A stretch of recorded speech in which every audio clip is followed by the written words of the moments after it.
Assalamualaikum warahmatullahi wabarakatuh. Saya Nadhirotul Ninik Masfiah, NIM 184 dari kelas Manajemen Sumber Daya Manusia B. Di sini saya akan menjelaskan mengenai analisis pekerjaan dan desain. Dimensi pekerjaan atau biasa disebut dengan job dimension merupakan ruang lingkup umum pekerjaan tertentu dalam hal tugas atau tanggung jawab yang diperlukan. Kemudian, deskripsi pekerjaan. Deskripsi pekerjaan merupakan suatu pernyataan tertulis yang menguraikan fungsi, tugas, wewenang, tanggung jawab, kondisi kerja, dan aspek lainnya dan berhubungan lini baik atas maupun bawah. Kemudian desain pekerjaan. Desain pekerjaan merupakan penetapan kegiatan seseorang, individu atau kelompok karyawan secara organisasional dan bertujuan untuk mengatur penugasan kerja yang memenuhi kebutuhan organisasi, teknologi, dan keperilakuan. Macam-macam dari dimensi pekerjaan. Yang pertama yakni dimensi fisik, yaitu kecepatan gerak langkah pekerja dalam menunaikan pekerjaannya.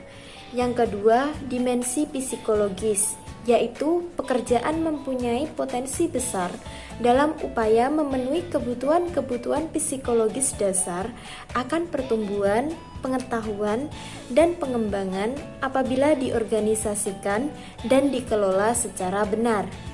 Yang ketiga, dimensi sosial, yaitu orang-orang bekerja demi sebuah sumber kontak sosial, dan begitu di dalam pekerjaan, kelompok-kelompok kerja mereka mempunyai pengaruh besar pada bagaimana mereka bekerja.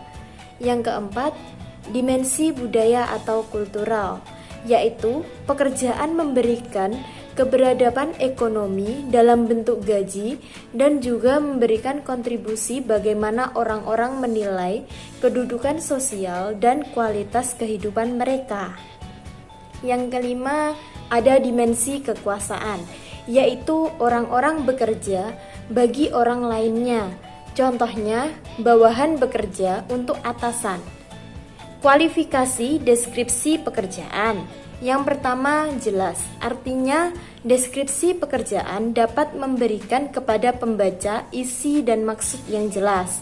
Yang kedua, ringkas. Artinya, deskripsi pekerjaan menggunakan kata-kata dan kalimat yang singkat, pendek, sehingga pembaca tidak memerlukan waktu yang lama untuk membaca dan memahaminya.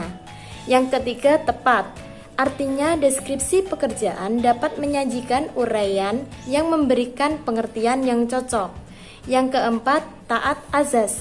Artinya, deskripsi pekerjaan menunjukkan arah dan maksud yang sama atau selaras dan tidaknya bertentangan satu sama lainnya. Yang kelima, akurat. Artinya, deskripsi pekerjaan disusun secara teliti dengan memaparkan keadaan yang lengkap, tidak kurang dan tidak lebih.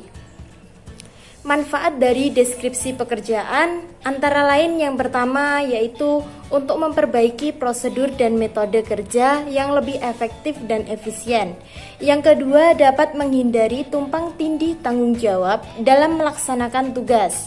Yang ketiga, memudahkan prosedur rekrutmen, seleksi, pelatihan, dan berbagai aktivitas dari SDM.